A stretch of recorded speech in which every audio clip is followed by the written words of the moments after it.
Wow, it's time for another show full of tips and ideas from the sales growth leadership expert, Dean Akers. Known for his experience in hyper-growing companies and creating cultures for high-performance teams, here's Dean.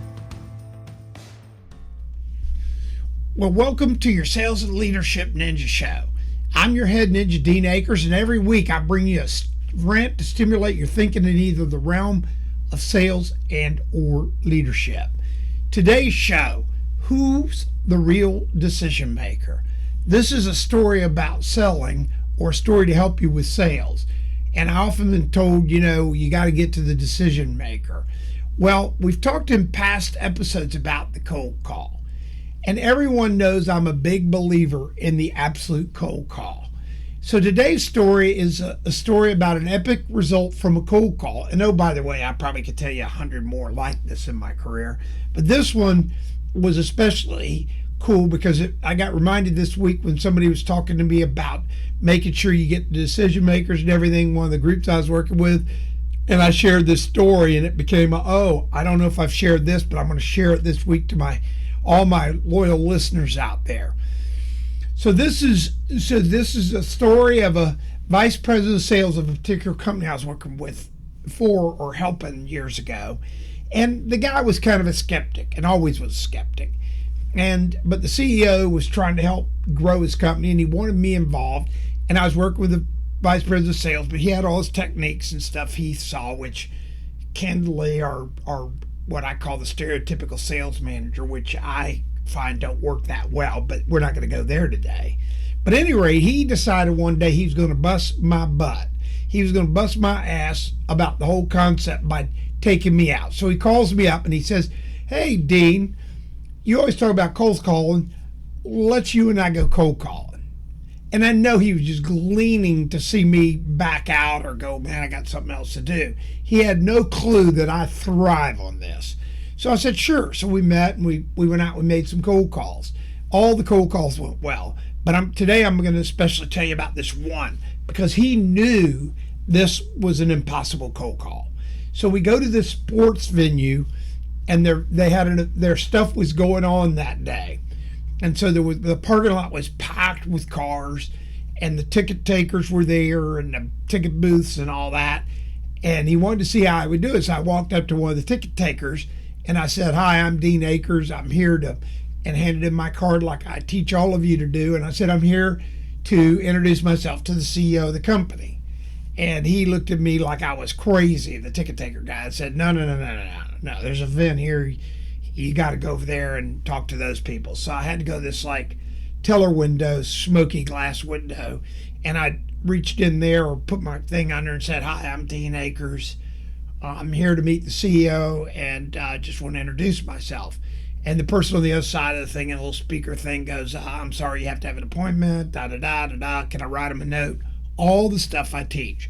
So I'm writing my note. And this guy's standing behind me. I know he's just gloating because this is an awkward kind of cold call because we're with thousands of people coming in and I'm sitting there in a suit and everything.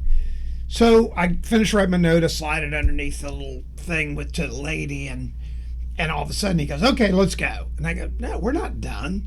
And he goes, "What do you mean we're not done?"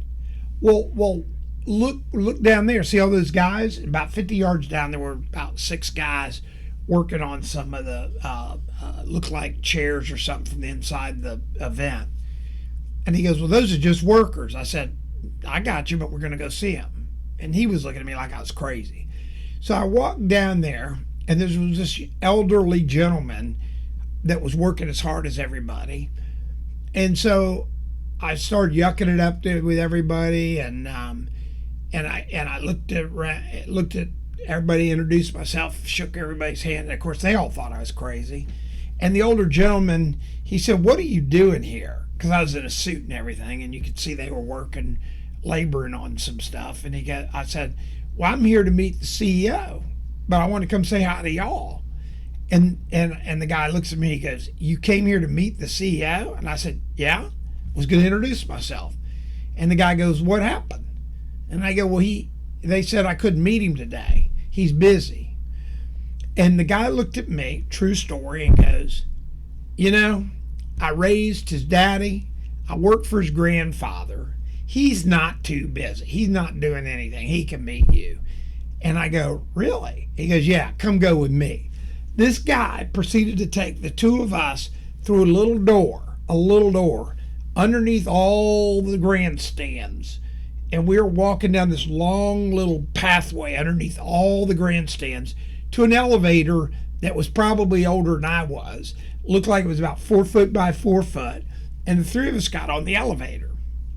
We got on that elevator and we took it up, and it opened into this just grandiose set of offices that overlooked the venue. And he proceeded to walk us down the hall. Everybody knew him.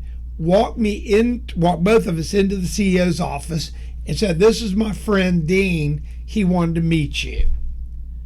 So the young man, he was about in his 30s. He stood up and he goes, "Oh, hi, I'm so-and-so." And we just started yucking it up. And, I didn't talk to him about what we did. I just said, "I'm here. I want to introduce myself. This is Vice President of Sales for the company. We're just wanted to introduce ourselves because we think we just wanted to meet you."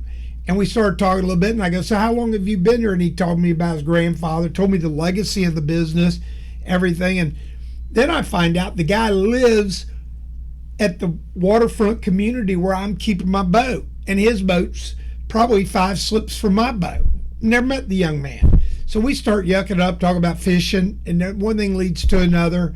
He goes, "Oh man, we got to get together." And long story short is we ended up building this cool little almost instant relationship via a guy that you would have never guessed could ever take you anywhere. Okay. And we end up building this relationship, and over the next 6 or so months, I got to meet him more. We went fishing, all this other, and we ultimately signed that client. What are the odds we would have signed that client 6 months later had we just gone in and gotten our car? I'm going to suggest 0. So here's what happened. Who was the decision maker that day? Who was the real decision maker that made the difference in us subsequently getting a big client? Well, you know who it was. It was the laboring guy I met that day by taking the extra effort, not walking away, still doing cold calls, meeting people. And that guy, his decision to take me through the bowels of this business, up a private elevator, and walk me into the CEO's office, who he had literally raised. He worked with the founder, who was the grandfather of this individual. So he had literally raised this kid. So this kid was totally, and I say he was 30s, totally respectful of this man. And this man was totally engaging. And because we engaged him, he made it a point of bringing us up. So the decision maker is generally not always who you think. And what you'll find in an organization, other people can have a greater impact of your success in the process than the people you were traditionally taught to think that there was a person you need to meet. My ninjas all know this. And today, now, so do you. So remember, don't underestimate who the real decision maker is. Again, if you need any help, reach out to Dean at deanakers.com. And I'll always be happy, or one of my team members, to set up a Zoom call with you to help you, to do anything we can to help make your success. That's what we do. That's why we do this show every week. And I want to thank all of my loyal listeners for their feedback and downloads that helped me become a top podcaster on all the networks.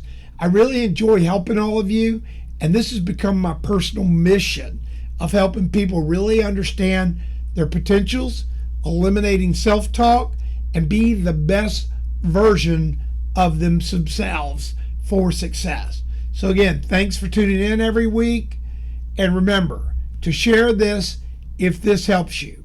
And always, my book, Self-Talk, Think Like a Child, is available on Amazon. And then again, if you ever have a question, just email me at dean@deanakers.com. So you guys have a great week this week. And remember, who's the real decision maker? Have a great week. We hope you enjoyed this week's show. Subscribe today to our podcast and send questions or thoughts to help@deanacres.com. Also, visit us at www.deanacres.com to listen to prior shows and view helpful videos. Also, great tips to download. Thanks again. See you next week.